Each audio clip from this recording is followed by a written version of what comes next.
No one knows the exact moment when a person begins to despair. Perhaps it happens quietly, in a small, cold room, when dinner is reduced to 3 tomatoes eaten in silence, not as a choice, but as a necessity. Or perhaps it begins when a package arrives from home, sent by a mother who still believes her child is safe, and that package is never opened. Not because it was forgotten, but because permission was never given. It may also have been the moment he stood under blinding stage lights, smiling for thousands of people, while raising his hand for help in a language no one around him knew how to read. We only saw the applause. We only heard the laughter. We only noticed the costumes, the camera angles, the carefully rehearsed joy. What we did not see was the artist behind the performance, hungry, trembling, measuring every word, swallowing tears between breaths while pretending nothing was wrong. Every appearance looked ordinary.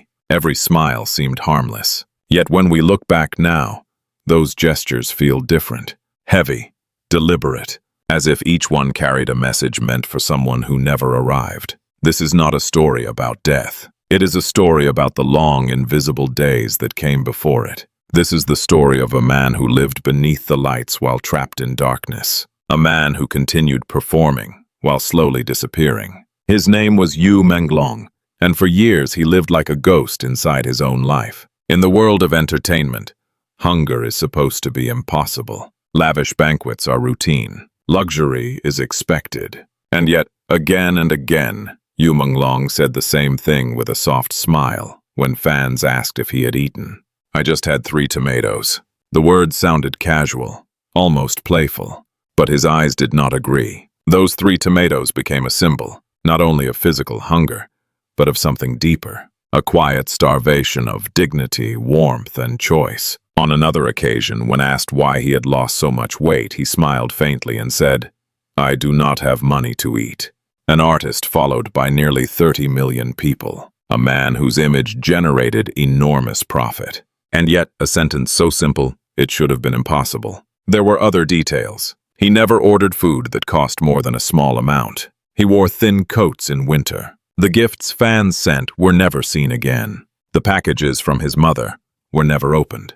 Each disappearance was small on its own. Together, they formed a pattern that no one wanted to name. At the time, these moments passed unnoticed, or worse, they were dismissed as jokes, quirks, personality traits. It is only now, after everything ended, that we are forced to ask a question that should have been asked much earlier. What if none of this was hidden at all? What if the cries for help were always there, waiting for someone who knew how to listen? But what if the cries for help were never hidden at all? The image of hunger does not always look the way people expect. It is easy to imagine poverty as an empty wallet, unpaid bills, or visible desperation. But what happens when a person has money on paper, value on contracts, and millions of followers watching every move, yet is not allowed to use any of it? What happens when deprivation is enforced quietly, without bruises or locked doors, but with rules that cannot be questioned? For Yu Menglong, hunger was not accidental. It was systematic.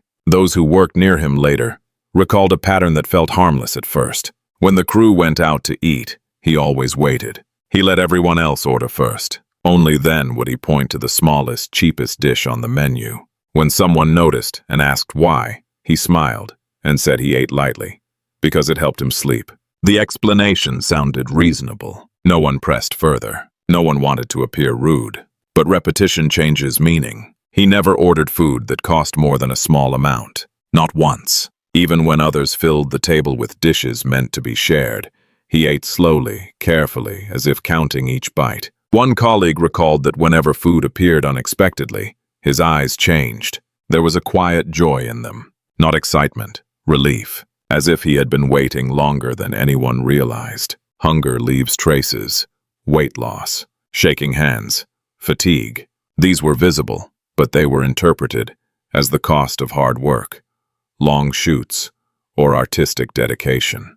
In an industry that glorifies suffering for success, signs of distress are easily misread as commitment. Winter exposed what polite explanations could no longer hide. In the winter of 2024, while the city glowed with seasonal lights, a short airport clip spread online. It lasted only a few seconds. Yu Menglong walked through the terminal wearing a loose purple cotton coat. It looked ordinary, slightly worn, unremarkable. At first, no one paid attention. Later, millions could not look away. The coat came from a budget brand. Its price, after discount, was under 200 yuan, less than the cost of a single dinner ordered by others in his industry. This was not a rumor. Fans verified it themselves. Links appeared. Screenshots followed. The math was undeniable. A man followed by nearly 30 million people could not afford to dress for winter. More details emerged. In old videos, he wore clothes that cost between 80 and 200 yuan. Affordable designs sold widely online. When he went out, he washed his clothes by hand. He ironed them himself. He even stitched loose seams. These were not habits of humility. They were habits of necessity. The contrast became impossible to ignore. He had once represented major winterwear brands. He had stood in advertisements promoting warmth, protection, and comfort. Yet behind the scenes, the sponsored jackets did not stay with him. In one clip, an assistant wore a black jacket from the same brand, valued at thousands of yuan. Yu Menglong stood beside him in a thin coat with drooping shoulders and a sagging collar. Another behind-the-scenes moment showed the same pattern. A filming set, cold weather. The assistant wore a high-end outdoor jacket. The lead actor wore the same faded coat seen weeks earlier. Someone commented online that a celebrity with tens of millions of followers looked like someone living on welfare. No response followed. No explanation was offered, and Yu Menglong never complained. Silence became part of the routine. There were other silences, quieter ones. Fans sent gifts. They never appeared. Packages arrived from his mother in the countryside. They were never opened. When he once asked where a parcel had gone, no one answered. The questions simply vanished, like the items themselves. What can be taken without leaving evidence? Food, warmth, gifts, freedom. All can disappear quietly when control is normalized. Yet the most disturbing detail was not what he lacked. It was what he gave away. During a natural disaster, he donated 500,000 yuan to charity. The amount shocked fans. It did not match the image of a man eating tomatoes for dinner. Later records revealed that after the donation, his account balance dropped to 387 yuan, less than the amount needed to survive a month in the city. That money was meant to cover food, transportation, and daily expenses. He gave it away anyway. This was not financial recklessness. It was a moral decision made under constraint. If he could not control his own comfort, he could still choose kindness. In a world that had taken nearly everything else from him, generosity was one of the few remaining acts that felt like freedom. The irony was painful. He promoted luxury. He generated profit. He was visible everywhere. And yet, he could not eat his fill, dress warmly, or open a gift from his mother. Poverty, in his case, was not the absence of money. It was the absence of permission. At the time, no one used the word imprisonment. The situation did not look violent. There were no chains, no guards, only expectations, contracts, power dynamics. No one wanted to challenge. Now when the fragments are assembled, a different picture emerges. A man living frugally, not by choice, but by design. A system that allowed success to be displayed while quietly restricting survival. A life where deprivation was enforced not through force, but through fear of consequence. Hunger was only the surface. Control was the structure beneath it. And once that structure is recognized, the question changes. This was never about a lack of money. It was about the loss of autonomy. If poverty is being unable to spend your own money, then he was already imprisoned. There is a moment when silence stops being passive. At first, silence is simply the absence of sound. Later, it becomes a strategy. When speaking is no longer safe, when words are monitored or punished, the human mind adapts. It looks for other ways to be understood. It learns to compress fear into symbols. It learns to speak without speaking. Yu Menglong did not suddenly fall silent. He changed languages. At the time, no one noticed. Or rather, no one recognized what they were seeing. The signals were subtle. They had to be. Anything obvious would have been stopped immediately. So the messages came through hands, eyes, rhythm, and pauses. Ordinary gestures that only reveal meaning when examined closely. The first signal was movement. In an airport clip filmed casually by a passerby, Yu Menglong stood among the flow of travelers. Announcements echoed. Suitcases rolled across the floor. Nothing about the scene felt unusual. He held his phone in one hand. With the other, he tapped lightly against its back. 3 short taps. 3 long taps. 3 short taps again. At the time, viewers thought it was a habit, nervous energy, a meaningless rhythm. Only later did people realize the pattern matched international Morse code, SOS, a universal distress signal, used at sea, used in war, used when no other language is available. The motion was repeated several times, between faint smiles, between moments of stillness, as if he were testing whether anyone nearby would understand. No one did. The clip passed. The moment dissolved into noise. Silence returned. Then there were the photographs. After authorities released public guidance stating that victims of abuse could discreetly show 4 fingers as a sign for help, fans began reviewing old images. What they found was unsettling. Again and again across different years and different settings, Yu Menglong posed with 4 fingers raised. Not 2, not 5, always 4. At the time it had looked playful, casual, a coincidence. Now it felt deliberate. The human brain resists patterns that imply responsibility. It is easier to believe nothing was happening than to accept that something was happening right in front of everyone. And so, the signals were ignored, not because they were invisible, but because recognizing them would have required action. Another gesture followed. During a live stream in 2019, Yu Menglong raised his hand and performed a strange sequence. He opened his palm fully, 5 fingers visible. Then he folded his thumb into his palm, leaving 4 fingers. Finally, he closed his fist.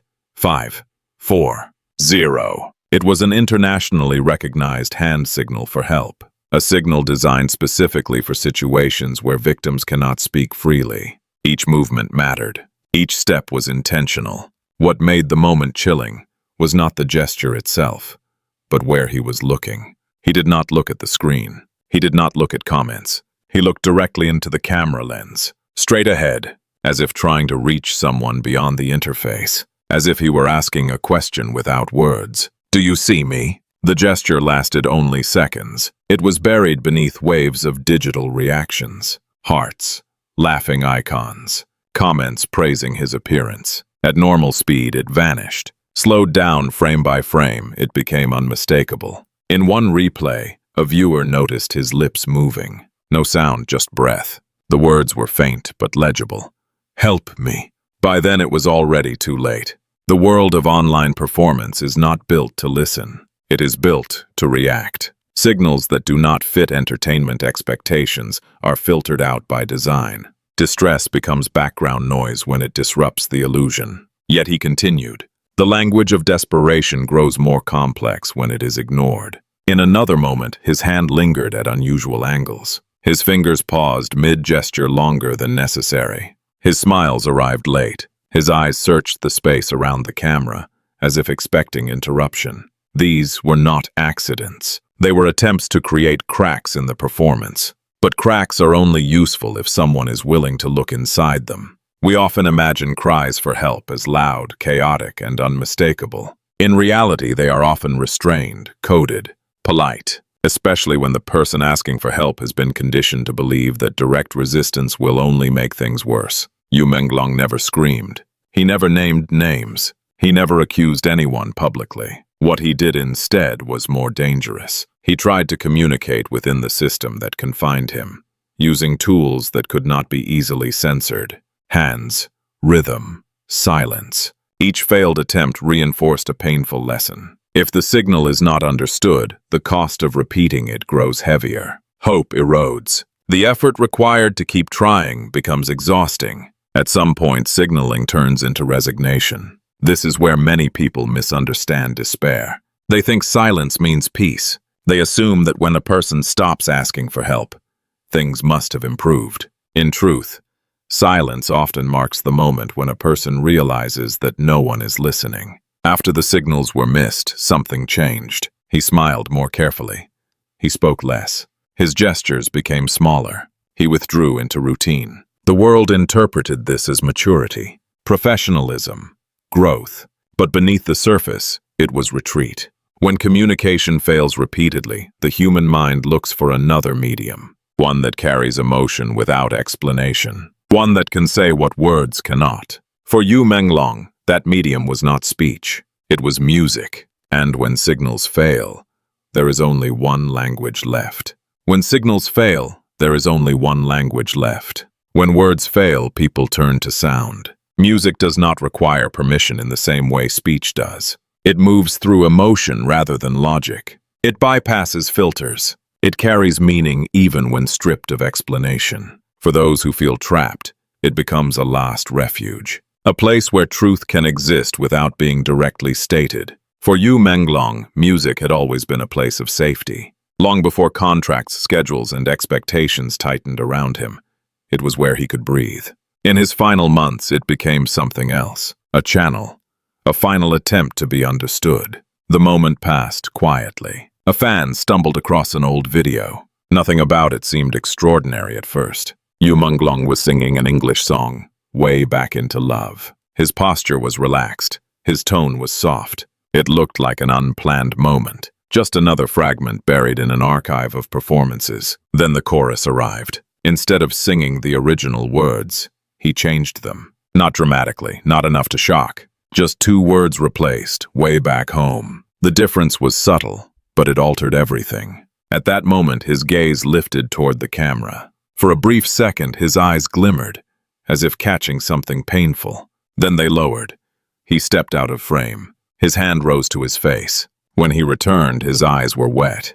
His voice, when it resumed, was no longer steady. At the time, viewers assumed emotion, artistic sensitivity. A performer moved by the song. No one questioned it. Why would they? Tears are expected from artists. Vulnerability is part of the image. Only later did the fan revisit the clip, frame by frame, line by line. She compared the altered lyrics with the original. What she found was unsettling. The lines he sang no longer described romantic longing. They described fear, isolation, entrapment, a life paused somewhere it could not escape.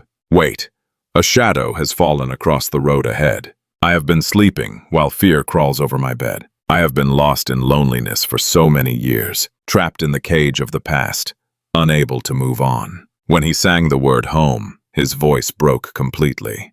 It was no longer a note. It sounded like a plea. Home was not just a physical place. It was not simply where his mother lived. It represented safety, autonomy, a space where he could exist without permission. Let me go home. The fan who rediscovered the video wrote a comment beneath it. At the time, she had thought he was simply emotional. Now she understood. He was asking for help in the only way left to him. Through melody, through substitution, through a language that could not be easily censored. She wrote that she regretted not realizing it sooner. That if people had understood then, they might have saved him. They might have taken him and his mother somewhere else. Somewhere. No one could hurt them. Her words spread quickly. Millions read them. Millions cried. Not because they believed they could change the past, but because they recognized the truth buried inside the regret. The signs were not meant to complain. They were meant to escape. Music was not his first language of distress. It was his last. After that period, something shifted again. Those close to him noticed changes that were harder to explain. He grew quieter. His smiles lingered a fraction too long. At times, he would pause mid-sentence and stare into the camera, as if listening for something behind it. Then he would smile faintly, the way someone does when they are being watched. Sources later claimed that his accounts were fully controlled during this period. Every post, every word, each punctuation mark required approval. Fans noticed strange spacing, unusual breaks, posts that felt incomplete. At the time, it looked like poor editing. In retrospect, it looked like restraint. Even his dreams were no longer his own. He spoke to colleagues about a recurring nightmare. In it, he was locked in a dark room. No windows, no sound. He tried to knock on the door, but nothing came out. He screamed, but there was no voice. He woke up exhausted, as if the effort had been real. Was it a dream or a memory processed through sleep? No one knows. On the night of September 10th, Neighbors near his apartment heard raised voices, something falling, then silence, a silence that felt final. The next morning the news appeared. The headlines were brief, clinical. Suicide after drinking, nothing more. Those who had seen him the day before disagreed. He had been calm, quiet, not intoxicated, but their voices were lost beneath official phrasing. Within minutes, posts containing his name disappeared. Hashtags vanished. Videos became unavailable. The digital record began to erase itself. But memory does not obey deletion. Fans searched through archives, clips, photographs, screenshots. They reassembled a life from fragments that had survived long enough to be saved. And what emerged was not a scandal, but a pattern.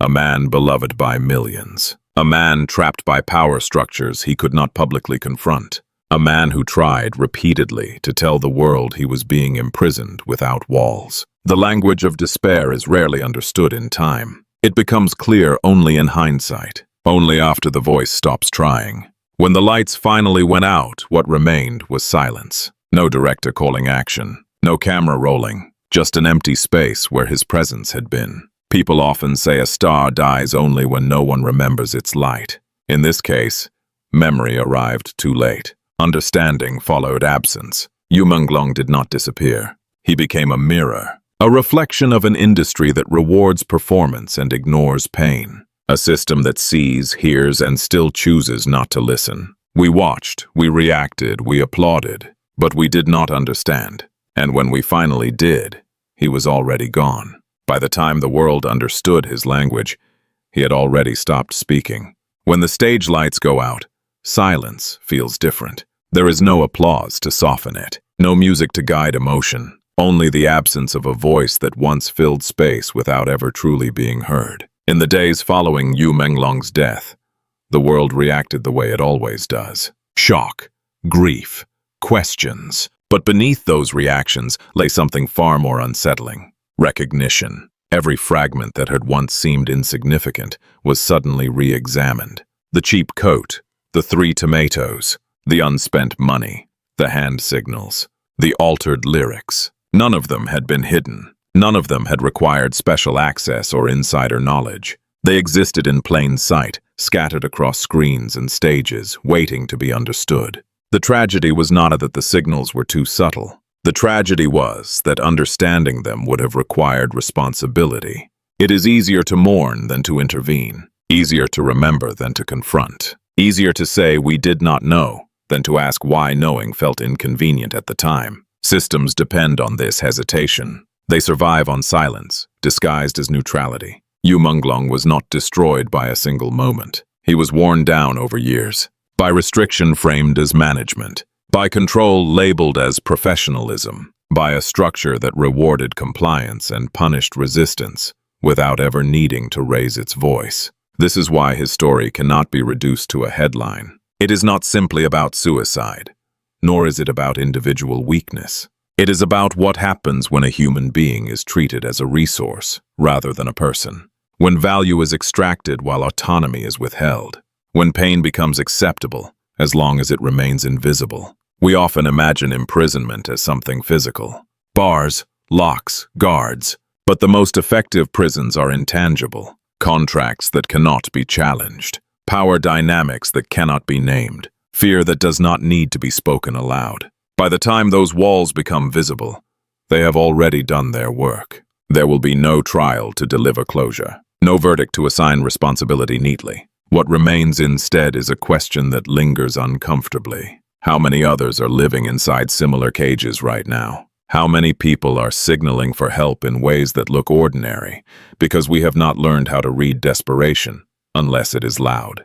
How many smiles are being mistaken for stability? How many silences are being interpreted as peace? Yu Menglong's final legacy is not a scandal. It is a warning, a reminder that understanding often arrives too late, not because the truth was hidden, but because listening requires courage. It demands attention when distraction is easier. It demands action when observation feels safer. We saw him, we heard him, but we did not listen. And perhaps that is the most uncomfortable realization of all. Because the question his story leaves behind is not about what happened to him. It is about what is happening right now, to those who are still here, still signaling, still waiting, and hoping that this time someone will understand before the silence becomes permanent.